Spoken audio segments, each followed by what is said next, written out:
Yes, students, we are doing topic the rise of Chinese economy. Under this topic, we are continuing. This model allowed China to use its resources to establish the foundation of an industrial economy on a scale that didn't exist before.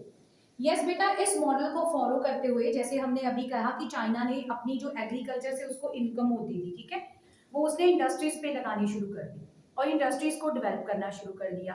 और industries को develop करने के लिए उसका जो import था उसने उनको भी कम कर दिया, ठीक है। और फिर उस इम्पोर्ट को उसने किससे सब्स्टिट्यूट करना शुरू कर दिया, अपनी जो डोमेस्टिक गुड्स उसकी कंपनी में बनती थी उनको उसने सब्स्टिट्यूट करना शुरू कर दिया। तो इसी मॉडल को बेटे फॉलो करते हुए चाइना ने अपने रिसोर्सेज को फुली यूटिलाइज करा, ठीक है। तो उसने किस चीज की फाउंडेशन को एस्टैब्लिश किया, इंडस्ट्रियल इकोनॉमी, ठीक है, जैसा चाइना में पहले कभी भी नहीं हुआ था।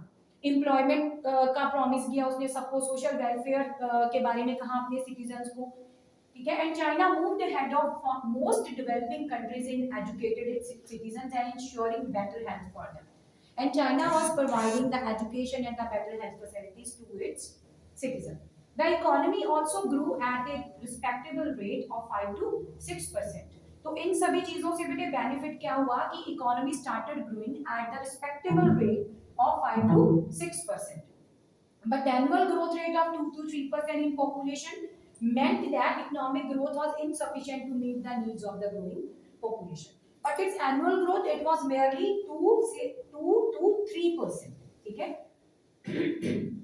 Economy grew at a rate of 5 to 6%, but annual growth was only 2 to 3%. Okay? And China was not able to meet the needs of its growing population. Agriculture production was not sufficient to generate a surplus for industry. और agriculture production बेटा इतनी ज्यादा नहीं हो रही थी कि जो इंडस्ट्रीज हैं उनको प्रॉपरली रॉ मटेरियल मिल सके या उनको सरप्लस बच सके उनके लिए। We discussed the crisis of the state-controlled economy in the USSR. A similar crisis was to face in China. बेटा यूएसएसआर में जब हमने सेकंड चैप्टर पढ़ा था, ठीक है, एंड ऑफ बाइपोलैरिटी, हमने वहां पे स्टेट कंट्रोल्ड इकोनॉमी को किस किस तरह के क्राइसिस का सामना करना पड़ा था तो वो स्टडी करा था। Same crisis China has to face, ठीक है। Industrial production it was not growing fast enough, international trade it was very minimal, very low, and per capita income was very low. So this was the scenario at that time in China. What were the consequences? Industrial production it was not growing very fast. ठीक है, per capita income was very low and international trade was also very less. The Chinese leadership took major policy decision in 1970. और China की जो leadership थी बेटा उन्होंने 1917 में कुछ डिसीजन लिए। China ended its political and economic isolation with the establishment of relation with the United States in 1972. Then such a critical condition, what did China do at that time? China established a relation with the United States in 1972. Premier Zhou Enlai proposed the four modernization.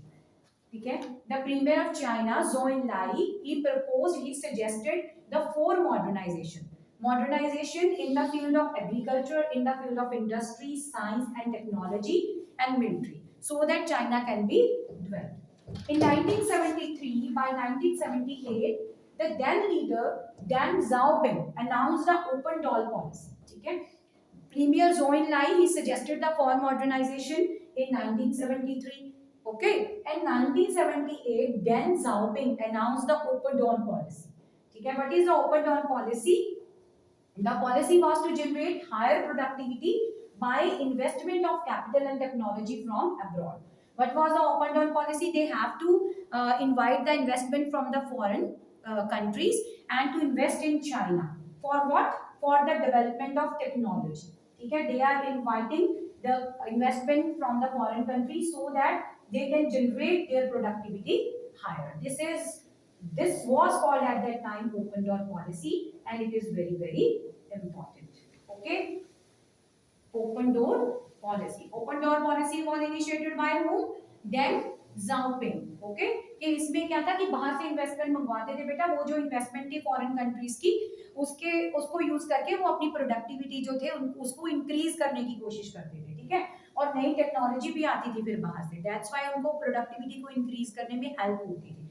So open door policy, it was initiated by Deng Xiaoping in 1978. This is a very very important concept. And the four modernization, which was suggested by Zhou Enlai in the field of agriculture, industry, science and technology and military. Okay.